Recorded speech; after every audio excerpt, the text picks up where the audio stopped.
오늘은 전도서 38번째 시간으로 인생의 의외성이라는 제목으로 함께 잠시 말씀을 나누기 원합니다. 우리의 삶에는 의외성이 참 많이 있습니다. 저뿐만 아니라 저보다 많이 인생을 사신 우리 권사님들, 성도님들께서는 많이 더 경험하지 않으실까 생각이 됩니다. 먼저 시작한다고 해서 앞서는 것도 아닐 것이고, 매일 운동한다고 해서 병들지 않는 것도 아닐 것이고, 학벌이 좋다고 해서 고난이 없는 것도 아닐 것이고, 돈이 많다고 해서 행복한 것도 아닐 것을 다 깨닫고 계시지 않을까 생각이 됩니다.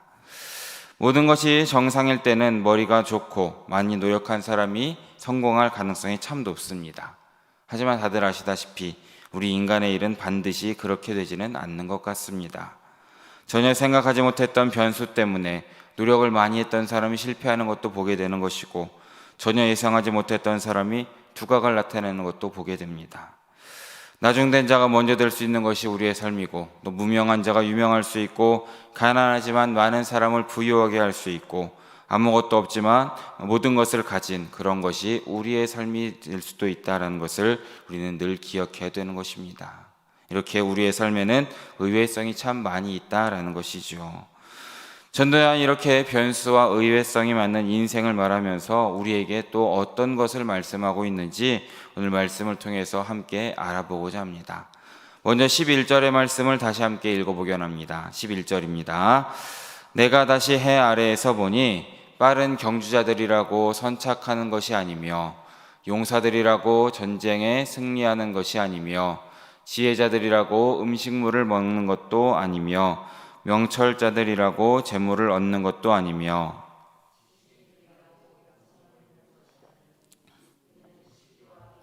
그들 모두에게 임함이니라. 아멘. 이 세상에는 빠른 사람들이 많이 있습니다. 우사인 볼트처럼 빨리 달리는 사람도 있고, 또 동작이 빠르거나 또 먼저 선수를 치는 것도 빠른 사람들이 많다라는 것을 우리는 알고 있습니다. 또 세상 가운데는 힘이 강한 사람들이 많이 있습니다. 싸움을 잘하고, 또 이 세상에는 공부를 많이 한 지혜와 명철이 반짝이는 사람들도 많이 있는 것입니다. 하지만 중요한 사실은 이런 사람들이 꼭 앞서는 것이 아니고, 꼭 승리하는 것이 아니고, 많은 재물을 얻거나 은총을 받는 것은 아니다라는 것을 우리는 기억해야 되는 것입니다. 이것은 우리 인생 가운데 의외성이 너무나 많다라는 것을 우리에게 말씀하고 있습니다. 언제 어디서 어떤 일이 일어날지 모른다라는 것이죠. 그러기에 우리는 계획대로 우리의 목표한 대로 가지 못했다고 해서 지나치게 우울해할 것도 없고, 목표한 것에 갔다고 해서 지나치게 우쭐할 필요도 없다라는 것을 우리는 기억해야 되는 것입니다. 우리가 목표한 것에 가지 못하고 예상하지 못했던 곳에 왔다고 해도 훗날 그 결과가 또 어떻게 연결될지는 아무도 모르기 때문입니다. 목표한 곳에 갔다고 해도 훗날 어떤 결과로 이어질지 이것은 그 누구도 모른다라는 것이죠. 미국의 대통령을 지낸 로널드 레이건 대통령을 다들 아실 것입니다. 이 레이건 대통령은 청년의 때에 대학을 졸업하고 취업 전선에 뛰어들었을 때에 정말 많은 고배의 잔을 마셨다라고 합니다. 여기도 떨어지고 저기도 떨어지고, 심지어는 여기는 정말 붙을 수 있겠다라고 했던 한 회사의 판매직에도 지원을 했는데 거기에서도 떨어지고 말았다라고 합니다. 그래서 다른 곳에서 사회생활을 시작하게 되었고, 그 결과가 어떻게 됐습니까? 그 결과 대통령까지 되었다라는 것을 우리는 보게 되는 것입니다. 만약에 레이건 이 대통령이 판매직에 취업을 했었다면 이 사람의 인생은 어떻게 될지 모릅니다.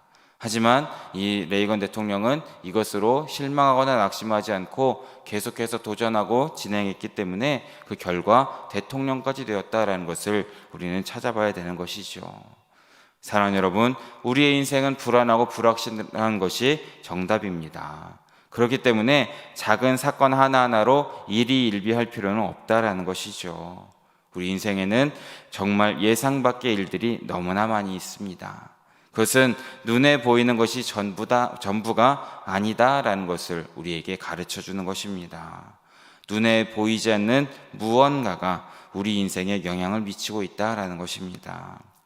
전쟁은 누구한테 달려 있습니까? 하나님께 달려 있기 때문에 용사라고 해서 다 승리하는 것이 아니고, 군사력이 전쟁을 좌우하는 것도 아니다라는 것입니다. 그래서 이 사실을 깨달은 영국의 한 장군이 이런 말을 남겼습니다. 여러분, 우리는 최선을 다해 준비하되 결과는 하나님께 맡깁시다 라고 얘기했다라는 것입니다. 지혜자들이라고 해서 음식물을 얻는 것도 아니고 명철자들이라고 재물을 얻는 것도 아니다라는 것입니다. 머리를 잘 쓰면 돈을 잘 벌 것 같고 명철하면 재물이 모일 것 같지만 사실 그렇지 않은 것입니다. 변수가 많기 때문이죠. 그러기에 가장 지혜로운 사람들은 어떤 사람이겠습니까? 바로 나름대로 열심히 일하면서 늘 하나님을 의지하는 사람이다라는 것을 기억하시길 진심으로 바랍니다. 많은 사람들이 우리 인생의 배후에 하나님이 계신 것을 잘 모르는 것입니다. 그것을 짐작하는 사람이라면 정말 코람되어 하나님 앞으로 나오는 삶을 우리는 살아가야 한다라는 것이죠. 하나님의 섭리를 믿는 사람들은 이 세상 전체가 하나님의 손 안에서 움직이고 있다라는 것을 늘 믿고 깨닫는 사람들입니다. 그렇기 때문에 우리의 인생의 의외성에 일희일비하지 않고 크게 놀라지도 않게 되는 것입니다. 이 말씀 우리가 읽은 11절 마지막에 보는 것처럼 시기와 기회는 모든 사람에게 임하는 것입니다. 그러면 하나님을 믿는 사람과 안 믿는 사람의 차이, 그것은 어디에 있겠습니까? 하나님을 믿지 않는 사람, 하나님을 모르는 사람은 시기와 기회가 왔을 때 그것을 잘 잡아서 교만해지면서 우쭐해지는 것을 보게 됩니다. 욕심을 부려서 가속 페달을 밟다가 너무 과속해서 대형 사고를 만날 때도 있다라는 것이죠. 하지만 진실로 하나님을 믿는 사람에게 기회가 왔을 때 말씀을 듣고 기도하며 믿음을 견고하게 해야 된다는 것을 믿으시길 진심으로 바랍니다. 그리고 그때에 훈련받았던 우리의 믿음을 실천으로 옮겨서 정말 말씀의 능력을 체험해야 한다는 것을 기억하시면서 믿음으로 하루하루를 바라보시고 그렇게 하루하루를 살아가시는 우리 성도님들 모두 되시길 진심으로 바라겠습니다. 이어지는 12절의 말씀도 함께 읽어보기 원합니다. 함께 읽습니다. 분명히 사람은 자기의 시기도 알지 못하나니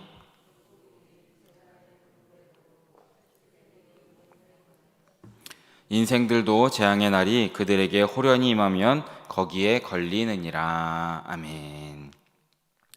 물고기가 미끼를 물면 낚싯줄에 끌려 올라가는 것이죠. 또한 새가 올무에 걸리면 아무리 몸부림쳐도 벗어날 수가 없는 것입니다. 인생에서 가장 어려운 시기가 나의 힘으로 빠져나올 수 없는 그런 역경을 만날 때가 아닐까 생각이 됩니다.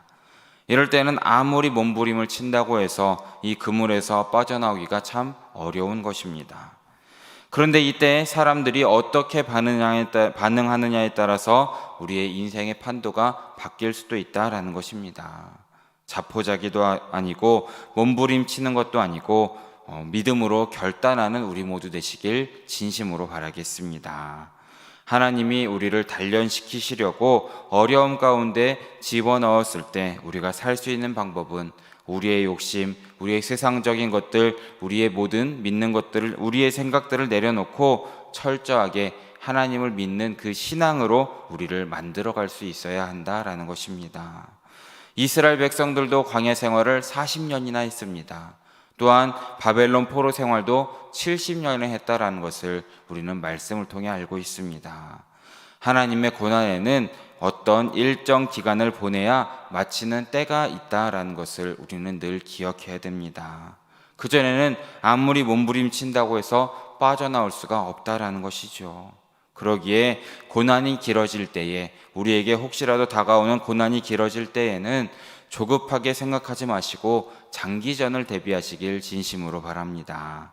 하나님의 말씀을 가까이 하면서 철저하게 믿음으로 우리를 단련시켜야 되는 것이죠. 그때에 고난이 끝나고 새로운 길이 열리게 됨을 믿으시면서 언제나 믿음으로 하루하루를 보내시길 진심으로 바라겠습니다. 우리 13절, 14절, 15절 이 세 절의 말씀도 함께 한 목소리로 읽어보겠습니다. 내가 또 해 아래에서 지혜를 보고 내가 크게 여긴 것이 이러하니 곧 작고 인구가 많지 아니한 어떤 성읍에 큰 왕이 와서 그것을 애워싸고 큰 흉벽을 쌓고 치고자 할 때에 그 성읍 가운데에 가난한 지혜자가 있어서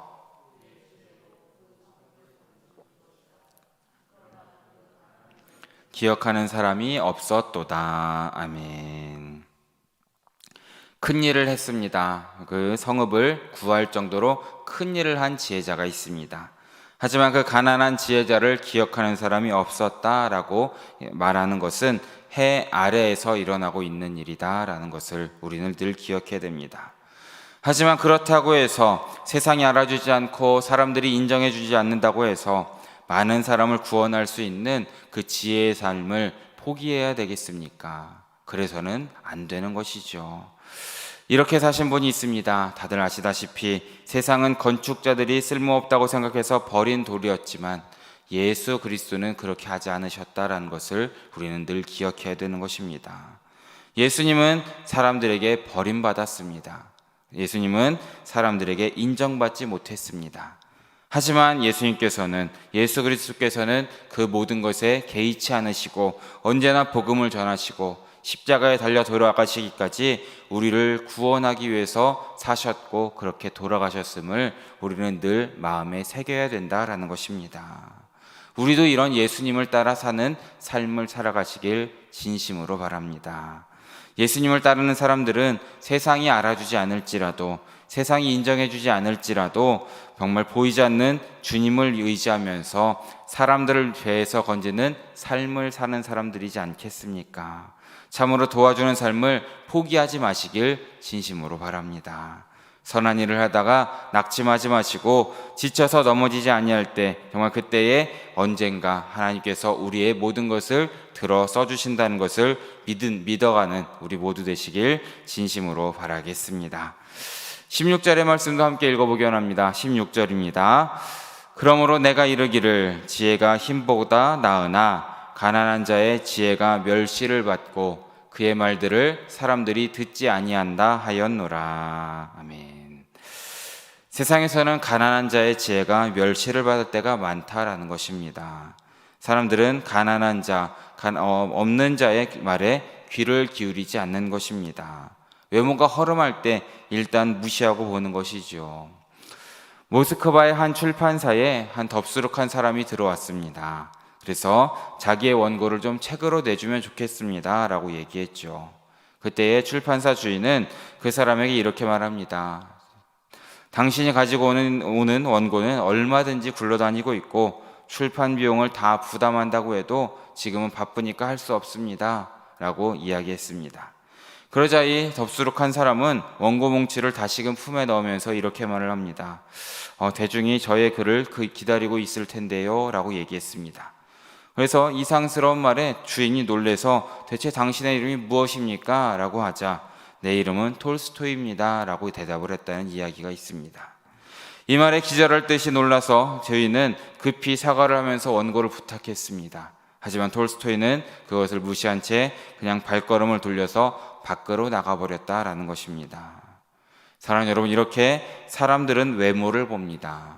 하지만 하나님께서는 중심을 보신다라는 것을 믿으시길 진심으로 바랍니다. 그러기에 우리 역시도 외모가 아닌 중심을 바라보시는 하나님만을 바라보시길 진심으로 바랍니다. 비록 세상 사람들에게 멸시를 받는다 할지라도, 원하는 결과가 바로바로 나오지 않는다고 할지라도 불법과 편법에 그런 어리석은 모략에 참여하지 마시길 바랍니다. 우리는 사람이 아니라 하나님께 인정받는 삶을 살아가시는 우리 성도님들 모두 되시길 진심으로 바라겠습니다. 마지막으로 17절과 18절의 말씀도 함께 읽어보기 원합니다. 함께 읽습니다. 조용히 들리는 지혜자들의 말들이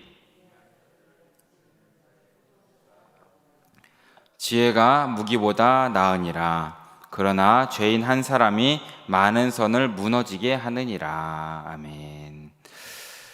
화가 나서 고래고래 소리를 지르는 사람보다 하나님의 조용한 한 구절의 말씀이 더 위력이 있을 때가 있습니다. 말씀에 그대로 순종하면 우리의 삶 가운데 이루어지기 때문이죠. 그러기에 하나님의 지혜의 말씀이 무기보다 낫다라는 것을 우리는 늘 마음에 새겨야 합니다. 하지만 우리가 주의해야 할 것이 있습니다. 18절 후반절에 보면 죄인 한 사람이 많은 선을 무너지게 한다라고 말하고 있습니다. 아간과 같이 숨은 죄가 있습니다. 아나니아와 삽비라처럼 숨은 죄가 하나님의 능력을 방해할 수 있다는 것을 우리는 늘 기억해야 되는 것입니다. 한 사람이 중요하다라는 것이죠. 한 사람 때문에 공동체가 살아갈 수 있고 한 사람 때문에 공동체가 죽을 수도 있다라는 것입니다.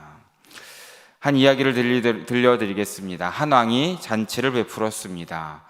그때 나라가 그렇게 쉽지 않은 경제 여건 때문에 왕은 음식 장만을 하고 같이 있는 신하들에게는 포도주 한 병씩을 가지고 와라 라고 이야기했습니다. 잔치날이 되어서 신하들은 저마다 포도주 한 병씩을 들고 왕궁으로 모여들었다고 하죠. 그래서 자신들이 가지고 온 포도주를 연회가 열리는 큰 방 입구에 술독에 부었고 그 자리에 앉았습니다. 이윽고 사람들이 다 모였고 술독이 찼고 잔치에 참여한 왕은 모든 사람에게 포도주 한 잔씩을 부으라 라고 말을 했습니다. 모든 사람의 자리에 포도주가 한 잔씩 놓였지요. 왕이 건배를 제의했고 모든 사람이 잔을 들었을 때에 포도주 맛이 이상하다라는 것을 왕은 깨달았습니다. 술독에 모여진 것은 포도주가 아니라 모두 물이었다라는 것입니다. 왜 이런 일이 일어났겠습니까? 신하들은 모두가 다 나 하나쯤이야 괜찮겠지라는 마음으로 포도주 와인 대신 물을 가지고 왔다라는 것입니다. 그 많은 포도주에 물 한 병 섞어도 어떨까라고 생각이 되어서 모든 신하들이 나 하나쯤이야 라는 생각을 가지고 모두 물을 가지고 왔고, 이런 생각 가운데 왕은 아주 불같이 화를 냈다라는 이야기가 있습니다. 많은 사람들이 나 하나쯤이야 라는 생각을 할 때가 너무나 많이 있습니다. 특별히 지금 우리의 사회 가운데에도 나 하나쯤이야 라는 생각으로 이기적인 사람들이 많아지고 있고 나만을 알고 있는 사람들이 너무나 많아지고 있는 그런 시대를 살아가고 있습니다. 그런데 한 이야기를 드리려고 합니다. 싱가포르의 어느 관광객이 길을 지나다가 휴지 조각을 길에 버렸습니다. 그러자 길을 지나던 어느 학생이 재빨리 그 휴지를 주워서 그 관광객의 호주머니에 다시 넣어줬다라고 합니다. 이 관광객을 충격을 받았고 자기 나라에 돌아와서는 휴지를 길에 내버리는 행동을 다시는 하지 않았다라고 합니다. 이 학생 한 사람의 나 하나라도 라는 생각 때문에 이 싱가포르 온 나라가 깨끗하고 아시아에서 가장 살기 좋은 나라가 되었다라는 것을 우리는 늘 기억해야 되는 것입니다. 사랑하는 여러분, 어려울 때일수록 우리는 힘을 모을 수 있어야 됩니다. 나 하나쯤이야, 나 혼자 기도한다고 해서 무엇이 바뀔까라는 생각을 버리시길 진심으로 바랍니다. 나 한 사람이라도, 나 혼자라도 라는 생각으로 우리는 기도할 수 있어야 되고 우리는 예배할 수 있어야 됩니다. 또한 그렇게 우리가 할 수 있는 아주 작은 일부터 시작할 때에 그 뜻이 뭉치고 뭉쳐서 확산이 될 때에 우리의 가정 가운데에도 또 우리의 교회 가운데, 우리의 사회 가운데, 우리의 나라 가운데 하나님의 섭리를 바라보게 된다라는 것을 기억하시면서 나 하나쯤이야 라는 생각을 내려두시고 나 하나라도 라는 마음으로 하루하루를 살아가시길 진심으로 바라겠습니다. 말씀을 정리합니다. 사랑하는 여러분, 우리의 인생에는 의외성이 분명히 있습니다. 선지자 사무엘이 하나님의 명령으로 이새의 집을 찾아왔고 아들 중에서 기름을 부으려 했을 때 다윗은 이 자리에 참석하지도 못했던 사람입니다. 하지만 예상 밖에 하나님께서는 다윗을 기뻐하셨고 다윗에게 기름을 부으셨다라는 것을 우리는 말씀을 통해 기억하고 있습니다. 이렇게 우리의 삶에는 의외성이 있다라는 것입니다. 하지만 많은 사람들은 우리 인생의 배후에 하나님의 섭리를 잘 모르고 있는 것이죠. 이것을 알고 있는 사람이라면 하나님 앞으로 나와서 신앙생활을 하지만 많은 사람이 어리석게도 의외성이 불안하여서 어떻게 합니까? 세상 가운데 점을 치거나 무당을 찾는 사람들이 너무도 많다라는 것입니다. 인생의 의외성이야말로 우리가 하나님의 손에 붙들려서 하나님을 더욱 의지해야 되는 이유라는 것을 우리는 늘 기억해야 됩니다. 하나님의 섭리를 믿는 사람은 이 세상이 하나님의 손에서 움직이고 있다는 것을 믿고 있는 사람들이죠. 그렇기 때문에 우리는 인생의 의외성에 크게 놀라지 않고 담대하게 나아갈 수 있는 것입니다. 어떤 뜻밖의 상황에서도 우리를 선하게 인도하시는 하나님을 믿으시고 모든 것 가운데 함께 하시는 하나님의 섭리를 믿으시면서 담대하게 여유 있게 평안 가운데 살아가시는 우리 사랑하는 영일의 성도님들 모두 되시기를 진심으로 바라고 축원합니다. 함께 기도하겠습니다. 사랑해 주님 너무나 감사합니다. 오늘 새벽에도 잊지 않고 나와서 또한 각자의 자리 가운데에 주님께 예배하고 말씀을 들을 수 있게 해주심에 너무나 감사드립니다. 주님, 우리 한 사람 한 사람의 삶을 인도해 주심에 너무나도 감사드립니다. 특별히 하루하루를 살아가는 우리 인생 가운데에 의외성이 있고 불확실함이 너무나 많아서 이것으로 인하여서 힘들어하거나 쓰러지는 인생들이 너무나 많이 있습니다. 하지만 이 모든 것 가운데 인도하시는 하나님의 섭리를 바라보는 그런 믿음의 눈을 우리에게 허락하여 주시옵소서. 그러므로 온전히 주님만을 바라보고 주님과 동행하고 주님 뜻대로 살아가는 우리 영일의 성도들 모두 될 수 있도록 주님께서 붙잡아 주시옵소서. 언제나 함께 하시는 예수 그리스도의 이름으로 기도드립니다. 아멘.